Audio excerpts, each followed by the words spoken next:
Okay, everybody set? Yep. All right. Good evening, everyone, and welcome to the October 22nd, 2024 Planning Commission meeting. Would you please stand for the Pledge of Allegiance? Pledge allegiance to the flag of the United States of America and to the republic for which it stands, one nation, under God, indivisible, with liberty and justice for all.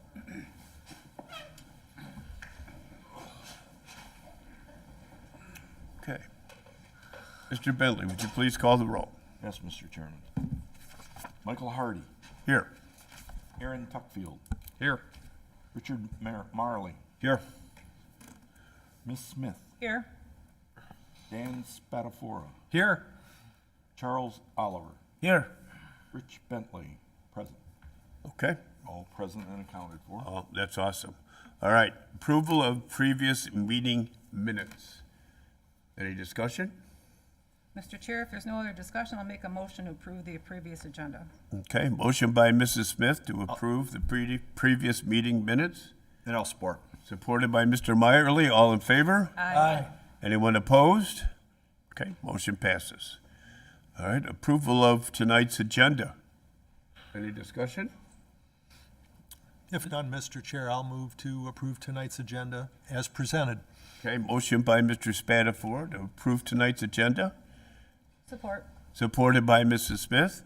All in favor? Aye. Anyone opposed? Motion passes. All right, old business. None this evening. Okay. Then let's move on to new business. Rezoning from agricultural AG to residential estate one family R1E 0810400007, located on the north side of 24 Mile Road, east of Foss, Section 10, Leonard and Mary Marchoni. Petitioners, permanent parcel number 0810400007. Mr. Box. Thank you, Mr. Chairman and Commission. This subject property is located north of 24 Mile, just east of Foss Road, as you see on the screen behind you. The applicant is requesting that the parcel be rezoned from ag to R1E, which is estate-sized single-family homes, and that is their intention, is for a single-family residential use. It is completely surrounded on all sides by other properties currently zoned agriculture. And as I said before, this property is currently zoned agriculture as well.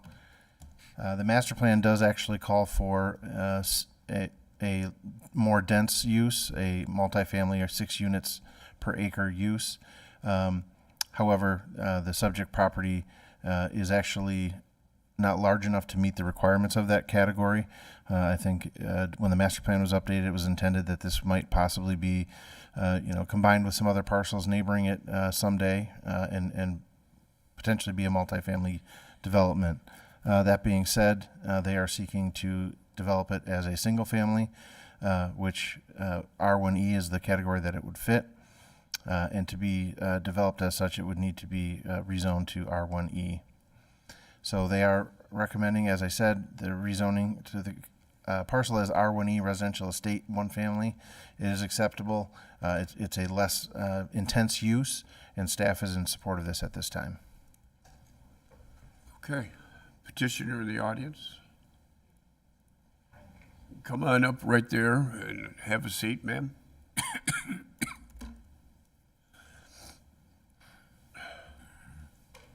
Hold the microphone down right by your mouth and state your name and address for the record. My name is Mary Marchoni. My address actually is in northern Michigan, 215 Beaver Shores Drive, Lachine, Michigan. Okay, did you have anything you'd like to add? Nope, we'd like to rezone it. Actually, we're going to try and sell it, and that's what the realtor suggested. We were going to put a house on it, but my husband has since we bought it, had a stroke, and so that's not going to be applicable for us at this point. Gotcha. So, Okay. Commissioners, questions? Just a quick question, Sure. Mr. Brock. Mr.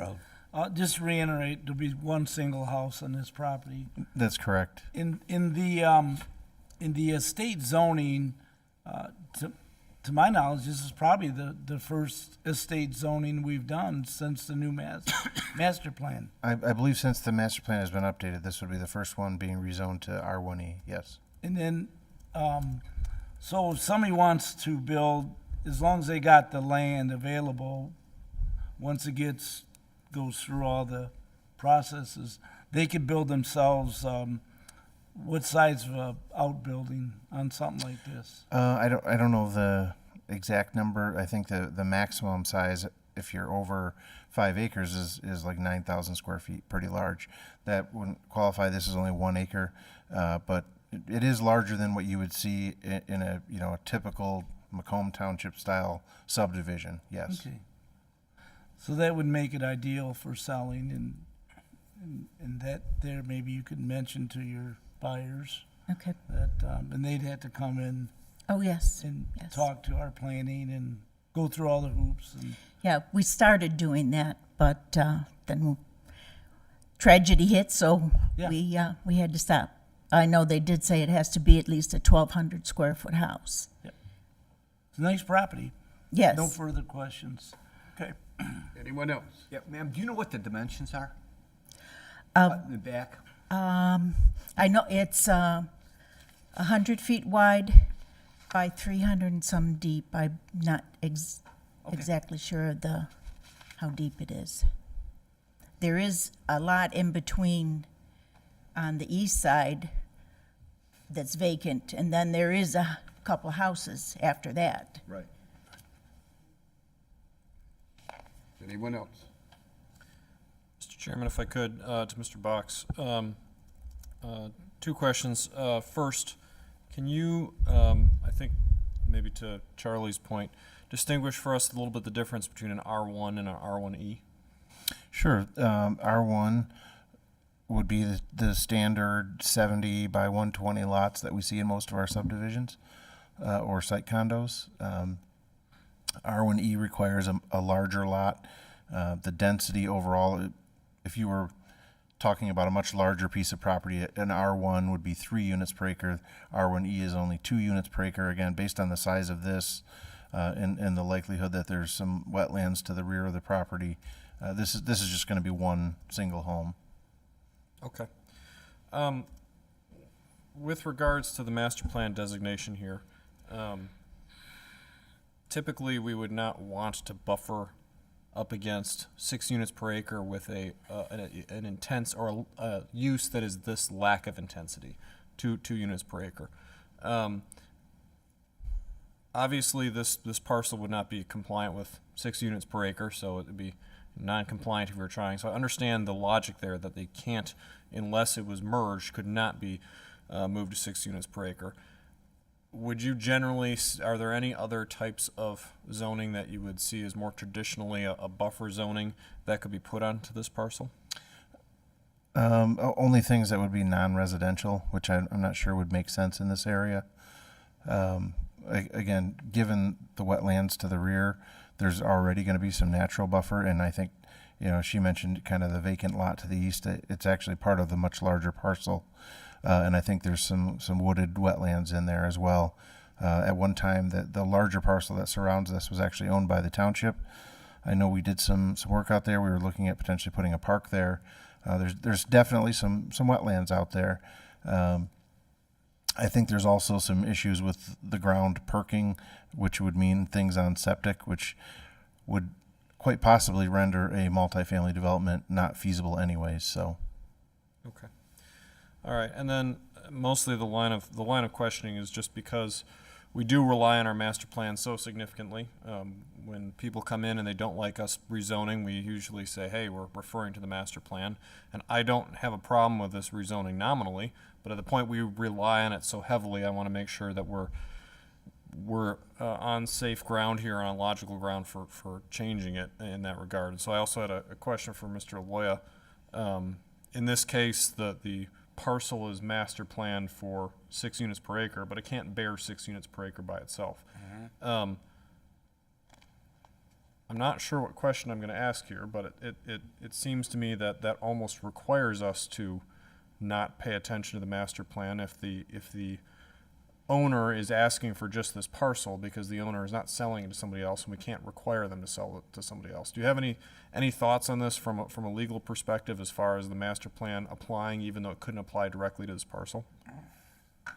So the master plan is what, R1E, is that what? R2L is the master plan. She's seeking R1E for this parcel.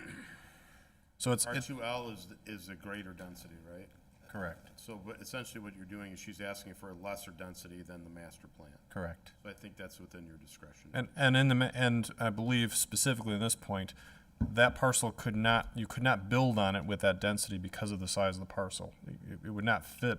Correct. So it could only be used for the master plan if it was merged with the parcel around it. And specifically, she's not asking for that master plan zoning, she's asking for zoning, which would be Correct. in accordance with her lot size, Correct. which is less intense. That is correct.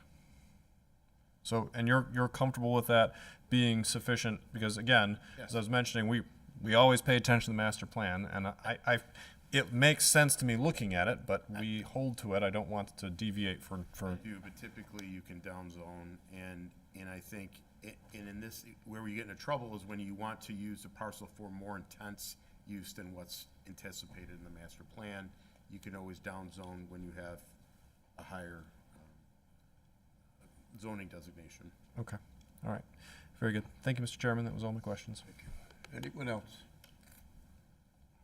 Okay. Mr. Bentley? I do have a question for Ms. Fox. What can the current zoning of agricultural support a single-family dwelling? Agricultural could support a single-family dwelling, that's correct. And so there's nothing to preclude one, since they couldn't build more than one house on this 1 acre anyway, what would you see as the advantage to change it from agricultural to the proposed R1E in that some of the adjacent homes are single family? Sure. So I think the minimum size for agriculture is somewhere around 2 acres. So this would already be a non-conforming parcel being zoned agriculture as it is. So it would have the benefit of removing a nonconformity from the zoning map, but also it would take away some of the rights that an agricultural parcel might have for some farming options, especially considering if there's other residential uses surrounding it. Okay. And there's no grandfather clause that allows, since it was agricultural to begin with, it's been 1 acre. I don't know that it's been split off to 1 acre. It can't remain It can remain. It's a legal non-conforming parcel. legal non-conforming. Okay. Thank you. Okay. Mr. Box, or Mary first, you're planning on selling this, is that correct? Correct. So with the land around, if we make this an R1E, and all of a sudden the land to the west, I believe, is sold and they want to merge with her land, could they do that? They could. Okay, that's what I wanted to know. Okay. All right, anyone else? All right, then I need a motion to open this item to the public. So moved. Motion by Mr. Bentley, Support. supported by Mrs. Smith. All in favor? Aye. Anybody opposed? Okay. Folks, if there's anyone that would like to come up and speak on this item, the rezoning from AG to R1E, now's your time. Come to the podium. You'll have 4 minutes. Anyone? 6:45. Yeah, that's good. Anyone? Okay. Then I need a motion to close. The So podium. moved. Motion to close by Mr. Meyerly, seconded by Mr. Oliver. All in favor? Aye. Anyone opposed? Okay, motion passes. Then I bring it back to you, commissioners, for a motion for this item. Or more discussion. Mr. Chairman, if there's no further discussion, I would make a motion to recommend to the Board of Trustees rezoning permanent parcel 0810400007 from AG to R1E. This would be based upon the analysis from the Planning Department, and also that the designated master plan zoning would not be allowed to build on this size parcel, and further that other zonings do not seem appropriate upon review more than the requested zoning. And I'll go ahead and second that motion. Mr. Bentley, would you please call the roll? I will. Mr. Tuckfield, Yes. Mr. Hardy, Yes. Ms. Smith, Yes. Mr. Marley, Yes. Mr. Bentley, yes. Mr. Oliver, Yes. Mr. Spatafora. Yes. Okay, motion passes. All Thank right, you. all our best to you, Mrs. Marzoni, and your husband. All right. Thank you. Next item. Special land use, Elite Athletics, located on the north side of Leone Drive, west of Quadrant Drive, Section 22. Elite Athletics Incorporated petitioners, permanent parcel number 0818400016. Mr. Box. Thank you, Mr. Chairman and Commission. They are seeking a special land use approval for a sports facility to allow a cheerleading or tumbling dance training facility. They are looking at the three northernmost units of this existing industrial building. They have their hours listed here. Much like some of the other sports facilities that you've seen in recent years, their hours work well with some of the surrounding businesses. They're not during daytime hours as often. They're much more in the evening. A lot of times it's children who are in school during the day, so they're coming later in the day. They are, as I said, seeking a special land use approval. There are a number of criteria that I'm sure you're all aware of. We go through these each time. So those criteria being that the proposed special land use shall be of such location, size, and character that it's harmonious with the surrounding neighborhood. This is completely interior to the building. There's nothing outside. Therefore, we feel it is harmonious. The proposed use shall be of such a nature that vehicular and pedestrian traffic shall not be more hazardous than is normal. So long as the Planning Commission determines parking will be sufficient, staff finds that this criteria is met. We do note that the site is required 42 parking spaces and they currently feature 66. And again, a letter from the applicant indicates that during its busiest period of October through April, they would be operating under the hours of 11 a.m. to 9:30 p.m. With instruction being available to students through private classes and team practices. Parent viewing is only allowed every few months and is scheduled by a class or a team. So much like we've seen in other sports facilities, there's a lot of parents dropping kids off, not necessarily parking and using up the parking spaces. And also, as I said before, this is largely in the evening or after hours for many of the surrounding businesses. So there's not necessarily a competition for parking. Proposed use shall be designed with respect to the location, size, intensity of the site layout. Again, this is completely internal to the building. It already exists. As a result, there's not really any nuisances or anything described that we would anticipate. This criteria is not really applicable here, being the height of the building, because it already exists. Proposed use shall relate harmonious with the physical and economic aspects of adjacent land use. Again, it already exists, so it's not necessarily applicable. The proposed use is necessary for the public convenience at the proposed location, not necessarily applicable. And the proposed use is so designed, located, and planned shall be operated in such a manner that the public health, safety, and welfare will be protected. So the requested use will be completely internal to the building. So again, so long as the parking facilities are deemed acceptable by the Planning Commission, staff does not anticipate any concerns with this, and that the criteria will be met. So the applicant is, if they're willing to provide any additional information about what they're anticipating as far as parking uses, but staff is comfortable with that. The proposed use shall not be detrimental or injurious to the neighborhood in which it is located. Again, This is completely inside the building. It's a building that already exists. It's not an industrial use that might create a lot of noise. So it's probably less impactful to the neighboring community. So therefore, we don't feel that it's detrimental or injurious to the neighborhood. That being said, staff is in support of this, and we do recommend that approval is given so long as the planning commission feels that parking is acceptable. Okay. Thank you, Mr. Box. Are the petitioners here? Come on.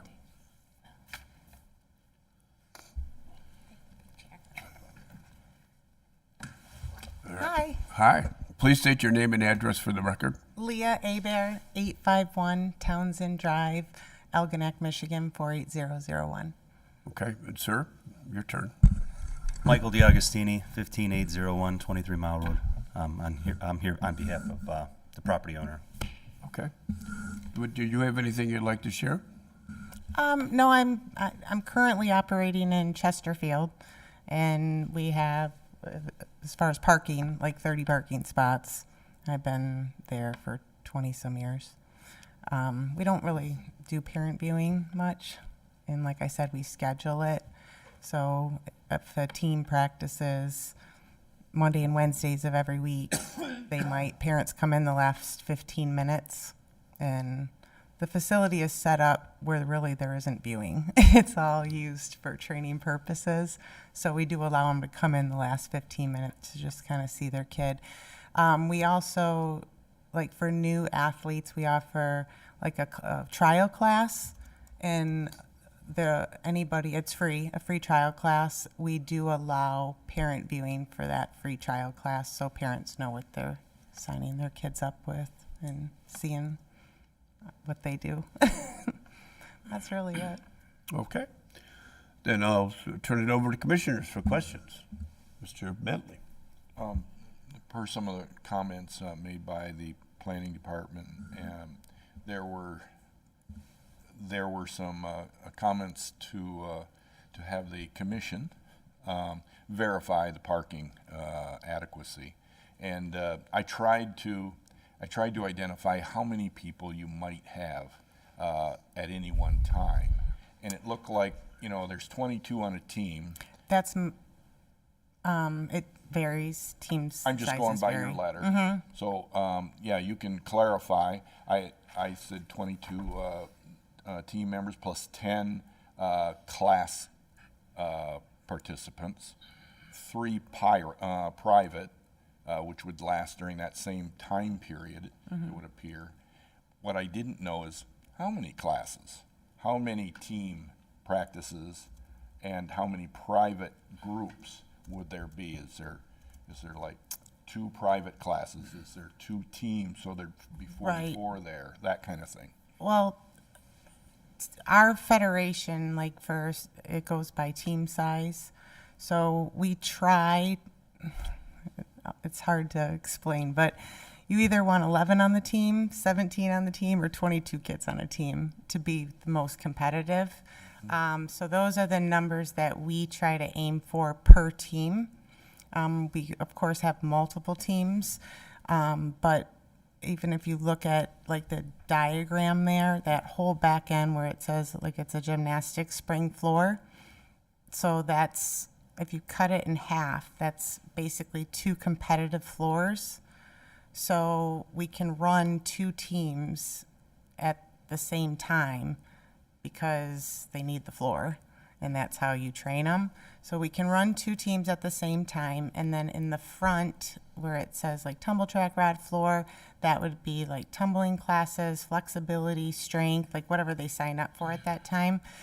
Our ratio is, 5 to 1 for tumbling classes. Flexibility classes are 8 to 1, depending on how many kids would sign up for that. But obviously when you're working, everybody needs their space. So that's why, for example, Sundays, I have to add Sundays into our schedule when people join, because I can't get my teams practicing during the week when I have the classes I can't, some class kids need that spring floor to tumble. So that's why I have to add Sundays. And we pretty much start at 11 o'clock and we're done by 4:30. And then each team comes in, or well, in this case, 2 teams come in at one time. And then for an hour to 2 hour practices, depending on the age of the team. And then the next team comes in, then the next team comes in. So as far as like the actual, and private lessons is typically one-on-one.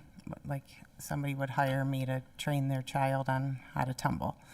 Obviously you can fit a lot of people in this size of building. So tumbling classes, like I said, the minute that we go over that ratio, I have to put more staff in there, and I just don't have that to do. When I have team coaches and going on. I mean, we currently have 2 tumbling coaches in our gym. So you figure that's approximately 10 kids in a class during that hour period if you have 2 classes going on. So that'd be 20 right there, right? No, 2 well, with classes at tumbling, 10. we keep our ratios lower because we pride ourselves on producing results. So that's about 10 kids. Total. Like right before I came here, I did a private lesson, and then I came right here. So I worked with an athlete one-on-one, and then I drove here. But at the same time I was doing one-on-one, I had another coach doing one-on-one, and I'm in a similar size facility, just with a lot less parking. I mean, it costs more to heat it running 2 kids at one time, but parents and kids want those lessons. So that's why those lessons are happening before team practices start, because somebody like me coaches a team. Right. So I have to do all my private lessons between 4 and 5:30, and they're usually a half hour long. So, I mean, if you're thinking max kids, 44 there and another like 54 kids. 54 kids. I'm saying like during Yeah. like one section of a period, that would be Right. max. That would be the max. Like pretty much. I mean, that because of the floor space. If I could add 2 more floors, then I could do more, but I can't. It's just the size of the building. How many instructors with 54 kids would you have? Well, I coach alone, but all my other staff, there's 2 coaches per team. So if I'm coaching a team, so if I had 2 teams going, the max amount of instructors would be 3. Okay. Okay. I'm sorry, max amount of instructors could be 4 if I'm not coaching Right. those 2 teams, because I have 2 coaches per team. Yeah. So I'm just, I have to do this because That's fine. So I'm getting something like 58 at max at any one time. Yeah, with this size building, because I can't put any more floors in there, Right. Right. because the floors have to be 42 feet by 54 feet. I know that I think the parking was 66. 66 parking, so I was just getting an idea of how we'd be, if at the end of these sessions, you have, maybe it's seldom, but you have all the parents coming. So you've got, maybe there's 2 kids per car, I don't know, maybe it's only 1. Yeah, most people just Worst carpool and cases. drop off. Yeah, so I'm just thinking, what the parking is gonna be like at those peak moments. Well, I mean, I've been doing this for almost 25 years in Chesterfield. Our facility in Chesterfield's larger, by a couple thousand square feet, and we have approximately 30 parking spots. I mean, I guess a positive thing is 2 of the employees are my kids, so we save for gas money. Like we drive in and drive out together because they work for me. But I mean, we have never, even with parent viewing, I'll be honest, once people are in the program and they've been in the program, they don't even come to view. They wait till we go to competitions. They don't really care to come in because it's not set up to sit and watch like bleachers. Like they're gonna literally, that's why we only do 15 minutes of viewing, max because there's really, like, those double doors where they are right there. Like, if you look at the edge of the office, like, that little area is where they're gonna have to stand. You know, so like there isn't, and we don't even provide anything for them to sit in. So, I mean, for 20-some years, where we're currently at, with half of the parking, Has been sufficient. we have never even had an issue or a problem or nothing. I mean, I was actually excited when I was like, oh, we got more parking. I think you have to factor in the dad pickups. Yeah. I'm one of those dads, and I'm usually always late, so they're just pulling up curbside, jumping in, leaving, no one's parking. So, and you see a lot of that. I never park. Okay. So, and my daughter's been in dance for several years, so. All right. I appreciate that. That gives me clarification, and hopefully. He's correct. Like, literally, most people carpool, and they do drop-off and pickups. Every once in a while, you'll see a parent sitting in the parking lot reading a phone, you know, waiting. But because the sessions are longer, most people just drop off and go do grocery shopping or go work out at a gym or they do stuff like that. So we don't have You that. have no competitions there. I'm sorry? You don't have any competitions there. Oh, no, there's no place to do it. Correct. Competition, I would, actually, even a school gymnasium isn't even big enough for the type of competitions that we do. Our competitions are held at, like, whatever it's called now, Cobo Hall or the Novi Expo Center, but we only do maybe 3 in-state competitions. Most of them we're traveling out of state. So in order to do that, you need like a big convention center. So, Thank you. I just have one question for curiosity. What are the age of the children? we start at potty trained, and we go as far as the age group. The oldest that they can compete with us is 19. I know when my daughter went, I was that mom, right, with the drop-off. But when they were younger, I stayed there even though I couldn't view. So do you have a lot of that where the parents, when the children are sitting, the parents stay? You know, even our little team practices are an hour and a half long. Also, moms are. So moms are out. Got it. Like, a lot of times, I mean, like he was saying about people being late, like, a lot of times, like, I want to charge for babysitting services because it's like we're waiting and waiting. Private lessons, I would say maybe you'll have people sit in a car because their private lessons are only 30 minutes long, 98% of them, unless a parent wants to do an hour, but that typically doesn't In happen. the car too, so I get it. I was just curious of the age. Yeah. Mr. Spatafora?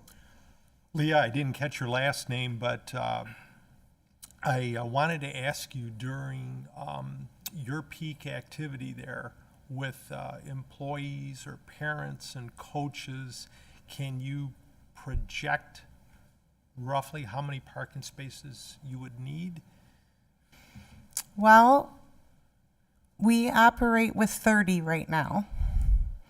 And I would say, well, we do parent viewing every 3 months for 15 minutes per group. I would say during the parent viewing days, we close to having all the parking spots filled up, but it's only for 15 minutes. So No. you'll have activity pulling in and pulling out? Yeah, from it's mainly something like drop-off, pickup, and that's what I like about this unit is because of where the door is, and the whole building is like a circle, and, you know, I'm not, the other tenants that are in there right now, they don't have big semi-trucks like we do now. You know, like we're dealing with semi-trucks going in and out and constant drop-offs, where the way it's set up, when you would drive in, they're gonna drop off at that door, and it's gonna be like a circle driveway. They're gonna just turn around and drive back out. So that's really, I like that a lot. And you're comfortable with your big vehicles, the turning radius and circumference with that building as Oh. far as moving? Yes, because that back end of the building, so to the right, far right wall, that's like a double parking lot over there. Yeah. So it's a lot of, it's a lot of space. So I'm currently working with a one-way space right now for drop-off and pickup. Like you have to enter, like there are one lane with where I'm at for parking. This one, you have double the parking. Do you see it in the back? It's like there's for all of them to turn like that. Where my current facility, it's one lane. And you have sidewalk all the way around the three sides, so drop off, literally, you pull up curbside, the kids get out, they're on the sidewalk, and go right. I mean, it's ideal. Well, I know I can attest today, enjoying this beautiful autumn weather and my office being very close by to where that building is. I walked the entire exterior of that particular building. It's well manicured. I like the exterior elevation of it very much, and I think that would be a great location if, you're satisfied with the parking. And I think, during the activities, it looks like it's not going to be an issue with the tenants in the front from what you've represented and from what our planning department has indicated as well. Myron? Where are you at now in Chesterfield? 21 in Gratiot. I'm sorry, 21? 21 Mile in Gratiot. Okay. Why are you moving out of Chesterfield? Well, I only, to be honest with you, went to Chesterfield because when I opened up this company 25 years ago, not a lot of buildings this similar size has open span. It's always poles in the middle, like every 20-some feet. And I actually lived in Macomb County when I opened up my company. So I actually did look in Macomb County, and to be honest with you, 25 years ago, I couldn't find a building without poles that would be in the middle of my floor. So a friend of mine of a friend said there was a brand new building being built in Chesterfield, and I was actually the varsity cheerleading coach over at Lance Cruise North at this time. So I was like, well, this is easy because I'm only a mile away. So because similar to this, it's a newer building, but now things have changed. Buildings are different. But 25 years ago, I couldn't find a building in Macomb County that, otherwise the poles are in the floor, in the middle of it, so I couldn't operate. Or if you did find a building, I mean, it's 50,000 square feet, and we don't operate like that. I mean, maybe one day, but not now. This is the same size as your current building? My building is a little bit larger, but larger differently. This is going to actually be more training space for me. The building that I'm in, well, it's about the same training space. The difference is I have a lot of more office space in my current building, but we're not using it because we don't sit in offices. Right. So we have tons of office space. So the actual training facility part is, I think actually this is larger in the training area. In these offices, it's a lot less, like a lot smaller, which is perfect because I'm not in an office. So. Anyone else? I got a quick question. Yes. To the landowner. Do you have a mezzanine in there? There is a small mezzanine, if you look at that on the right half there, that office area, but not that whole area. It's more on the right there. You have the offices on the glass side, the exterior perimeter, and then there's a hallway. So it's the hallway and those offices. Okay. And I don't recall the exact square footage. It's probably about 800-ish square feet. Yeah. Into the petition, other than storage, that's your only, would be your intention to use? Yeah, I mean, I'm currently, my office space right now is like 1,500 square feet, and I'm sorry, what? Oh, my office space currently is 2,400 square feet, so I'm gonna have to utilize that mezzanine area for supplies, T-shirts, sweatshirts. I guess where I'm going, nobody's gonna be up there viewing. No. Okay. No. All right, and then the other question, how many bathrooms are in that building? 3. Okay, so Two. access to everyone there. Okay, so you got plenty of bathrooms. Okay. And Mr. Bentley asked about the competition. We're good. You're on Terra Drive there, right? Yes. Yeah. You heard of Always it? at the hydraulic store, Oh, are you? all the time, twice a week usually. I know that some of you guys know us, I mean, we've been in the community for a number of years, and we're probably the most particular landlords out there. We really vet our clients, we always consider the neighboring units. I mean, I shoot away more rec users than I've even entertained, so we're pretty particular. We find this to be a good fit. Well, I can't say he takes care of his lawn good. So, That or else I get a phone call. that's right. All right, are we good? All right, well, then at 7:12, I need a motion to open this item, the special land use for elite athletics, to the public. I'll make a motion. Motion by Mr. Meyerly, Second. supported by Mrs. Smith. All in favor? Aye. Anyone opposed? Okay, motion passes.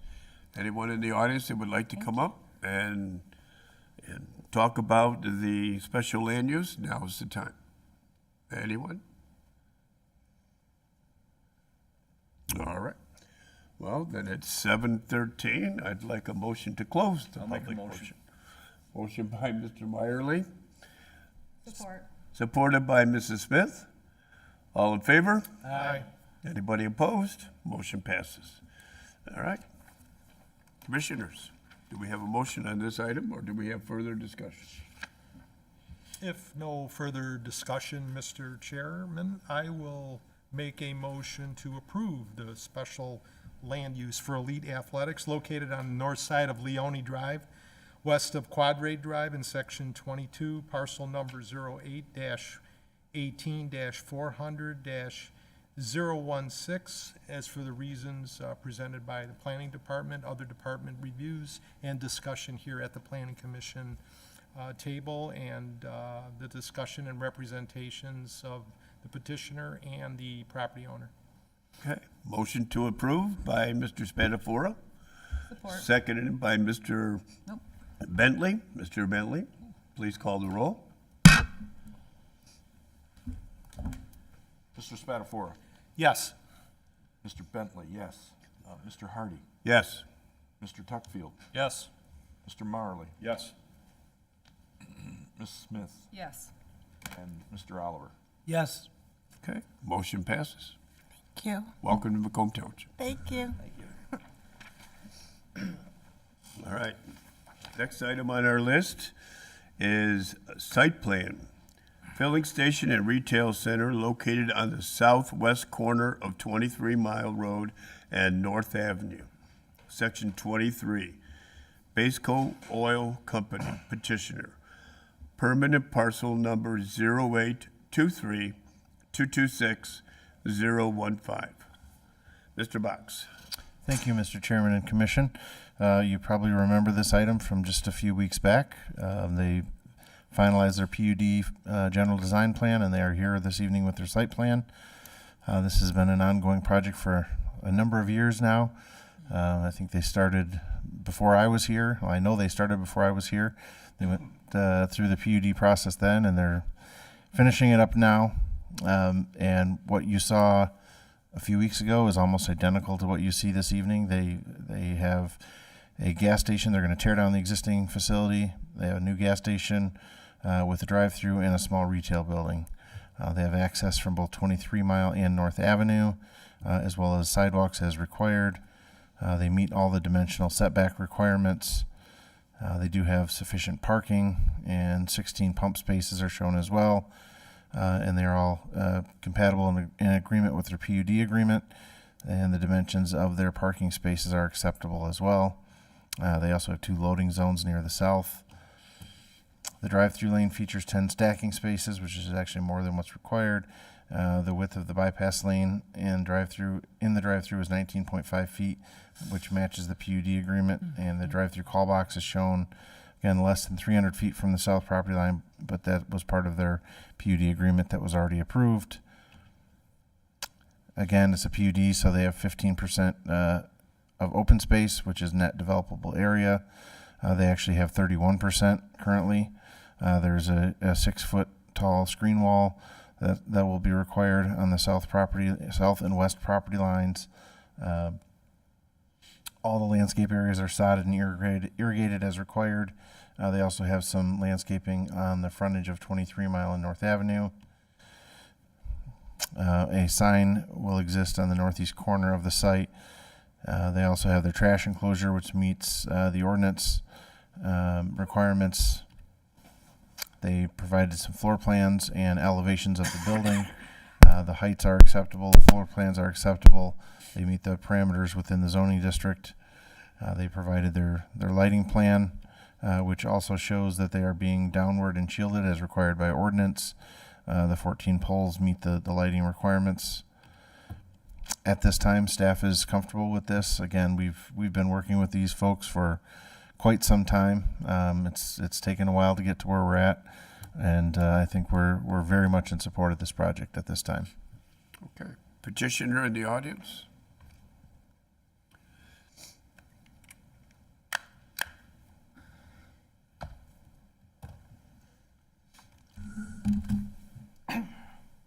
Good evening. Ali Bazi, 5880 West Road, Washington Township. Okay. Pass the mic over. Yeah, there you go. Oldie Vittens, Vittens Engineering, representing the property owner, 44275 Brandywine, Canton, Michigan, 48187. Okay. Do you have anything you'd like to add, sir? No, thank you. Okay.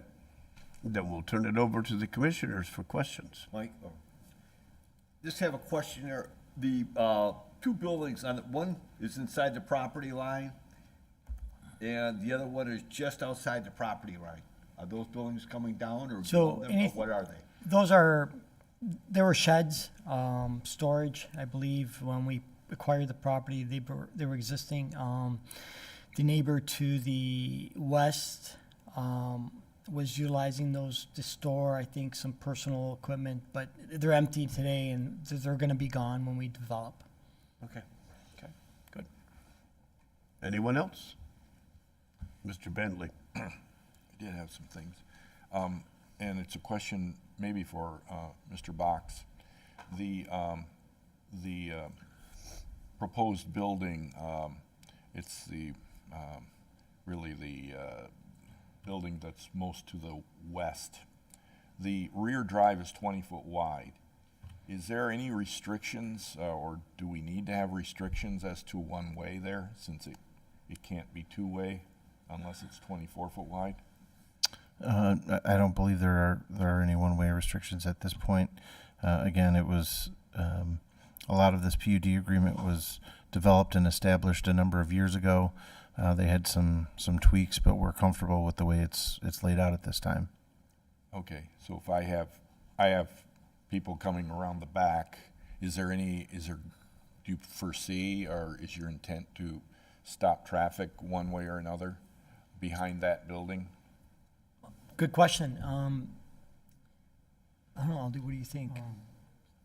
Well, there's Normally, I would see arrows or, something on the pavement or whatever would say, okay, this is the route you take, well, there is. You need to have the microphone. Go ahead. Yeah, there is two-way traffic plan, behind the retail building. Since there's no parking spots, it'll be adequate. I know there's, subdivision roads that are done with, 20 foot or even 18. 18's pretty tight, but, we feel comfortable with the layout. We do have a 5 foot sidewalk on the back of the building, so that opens things up a little bit too.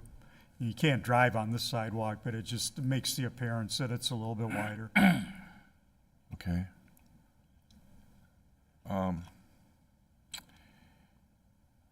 That was one question, and apparently from what I'm hearing is we're not enforcing any 24-foot wide drive. Correct. That dimension was traffic. approved. That dimension was approved as part of the PUD agreement. Gotcha. I didn't recall that it was down to 20 feet, but that's fine. And then when I looked at the lighting layout, the lighting plan, it doesn't identify what the lighting levels would be at the property line. yet some of them are quite high at the edge of pavement. And so I'm not sure what the lighting levels would be to the adjacent residential properties. You have, 8.2, 7.9 along that south border behind that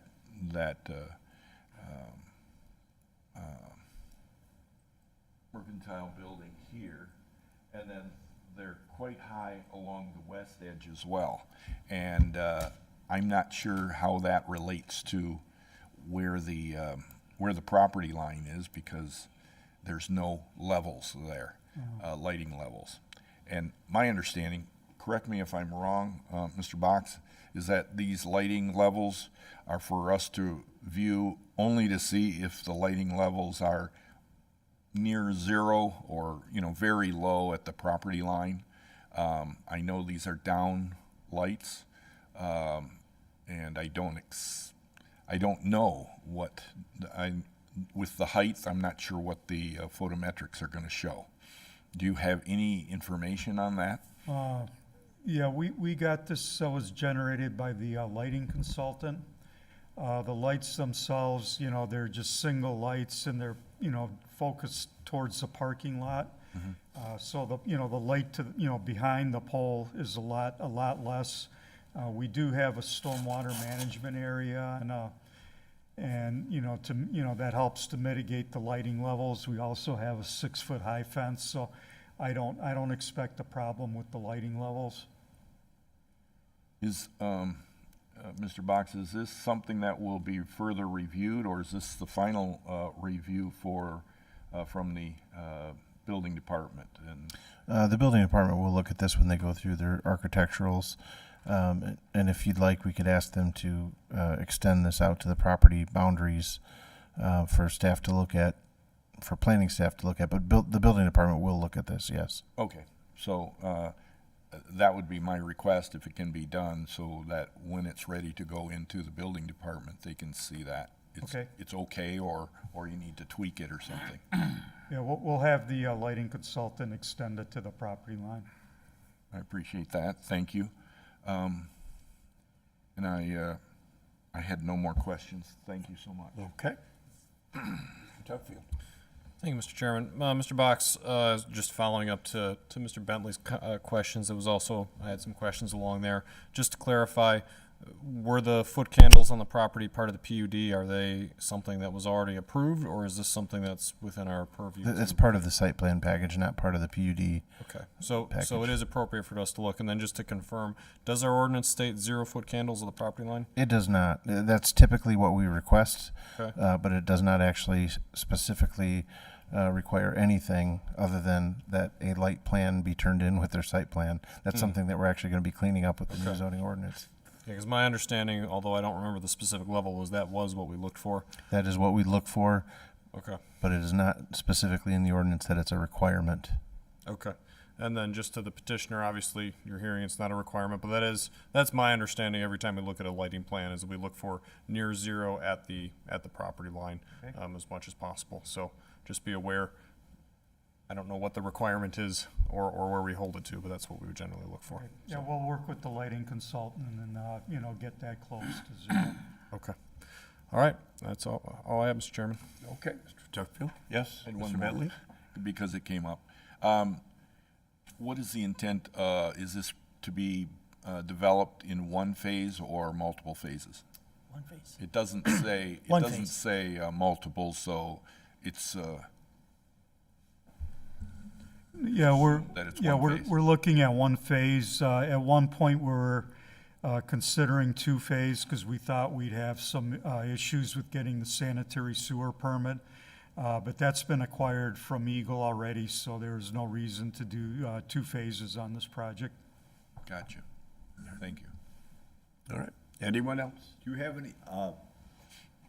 any potential leases already lined up? Not yet. We will, once we start demolition, we will have our real estate start advertising for space. Okay. I got one quick question. Yes, Mr. Oliver. You got your canopy Then to the west, you got your first building. So that's where people pay inside that first building? Are you referring to the site plan? Yes, sir.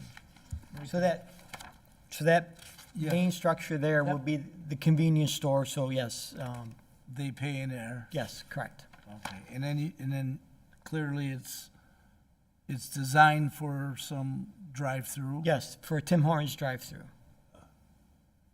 That's what Charlie was looking for. Yeah, that's what I'm looking for. Yes, sorry. Man, I can't say that. You're not gonna break my heart if Tim Hortons go in. Oh, it's already done. That's good. And then the other building, you're looking for people. Yeah, that'll be our retail space. I think we're just gonna build a white box now, and depending who the tenants may be, we'll adjust, and obviously they would have to go through the process of coming to the township for permitting and approval. And again, you think you're gonna build it all at once? Oh, we are. Your We are. intention is? Yes. Okay. Very good. Thank you. Yes, Mr. Bentley? God, I had it, it's right here. I don't know why I didn't catch it. For that pass lane on the stacked vehicles for the window, the way it's drawn anyway, and I don't know if it doesn't show it on that one, but it doesn't look like there's very much room for someone to pass because of the curves and the angles of that. And I'm not sure if it's curb, if it's a wall, what you're doing there, but I believe the fire department made comments to make sure that we would have someone who was in line and someone wanted to pass them up, we had enough room. yes. And I think we met that requirement. Okay. Yeah, I could address that. We do have about 20 feet, 19.5 from the face of the curb to the face of the sidewalk that's there. And, a typical car would be 8 feet wide, parking spots are 9 feet wide. So we have enough room, to pass. Once people are in the stacking lane, they're usually not gonna pull out, particularly after they've ordered, it's, when we have the same, we have the, 20 feet, up through the drive-through window area, so, people could get through there. It's, again, once they've made the order, we don't really want them to leave, because that messes up things on the, Yeah, I guess what I'm saying is I don't think they can right at the start of their, I don't think they could get by, but if you put the car's tires right up against the curb on one side, maybe they can squeak by. But it's just a concern, and it looked awfully tight to me, and it might be something as you go through final. yeah, there should be enough space there, and again, it's not, people are gonna be moving slowly through there. And again, the average car is about, nowadays, they're even smaller, they used to be, for planning, you'd, plan for an 8-foot car, but now it's, they're quite a bit smaller now. Some of the trucks are in that range. Yeah, I'm thinking But, two again, the pickups. parking spots are, 9 feet wide typically, Right, and then they're maneuvering in also. okay. Thank you, I appreciate your answer. Okay. Anyone else? Anyone? All right, then I need a motion to open this item, the site plan for filling station and retail center, to the public. I'll make a motion. And the motion is made at 7:29 Second. by Mr. Meyerly, seconded by Mr. Spatafora. All in favor? Aye. Anyone opposed? Motion passes. We got two of you in the audience. Is there anyone that would like to come up and talk about this item? Anyone? You sure? Yes.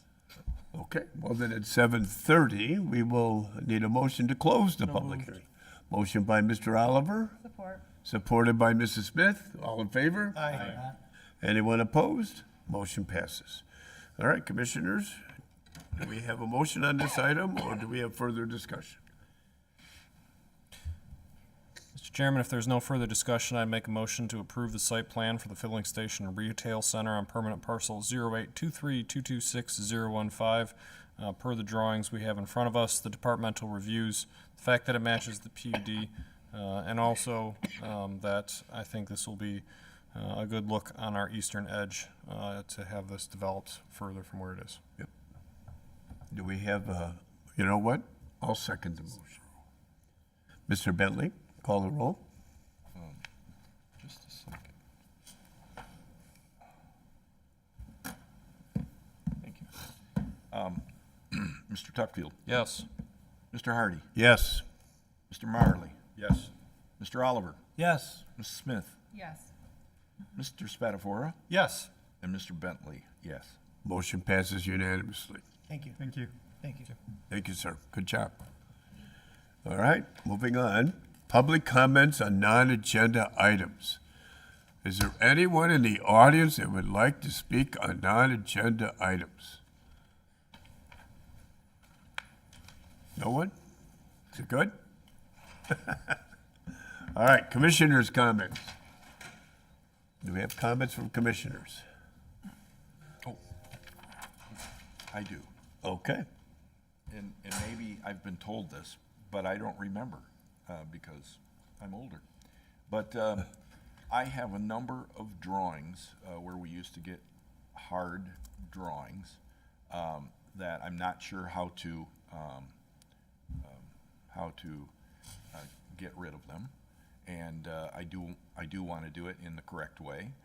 Do I bring them to the township? Do I burn them? Do I use them for games like drawing and I not sure how to handle all the documentation that I've collected over the years. Are you talking about how we used to provide them in hard copy rather than That's the correct. electronic version? They're public record at this point, so you can dispose of them, recycle them. You can bring them here if you want us to recycle them for you. I don't think there's any concern with how you dispose of them at this point. Oh, okay. Thank you very much. I appreciate that clarification. Anything else, Mr. Bentley? No, I don't think so. Okay. I think that's it. All right, anyone else? Okay. Then let's move on to Macomb Township Board of Trustees Liaison Update. Mr. Charles Oliver. Thank you, Mr. Hardy. Couple quick things. Our long-term custodian has retired, Arnold, and he's done a Been great around for job. a long time. He's done a great job working. He takes care of all this. When we come here, everything's clean and dusted, and so he'll be missed. There's a new employee taking his place, so that's one thing we did. The other thing we did at the Board of Trustees meeting, we had a lift station on 23 Mile Road in Card, okay, on the south side. And then we rebuilt it. And there was a house that was pretty close to it.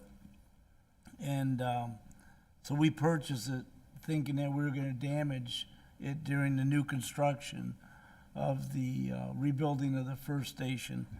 And so we rebuilt it. There was not a lot of damage, but we decided to sell the house, and we got basically what we paid for it. Our broker that works with us in the township didn't charge us no commissions. So it was a win-win for the township. Absolutely. That's about it. Okay. All right, CBA Liaison, Mr. Tuckfield. Yes, Mr. Chairman, we have had one meeting since our last planning commission meeting, or maybe 2 meetings ago.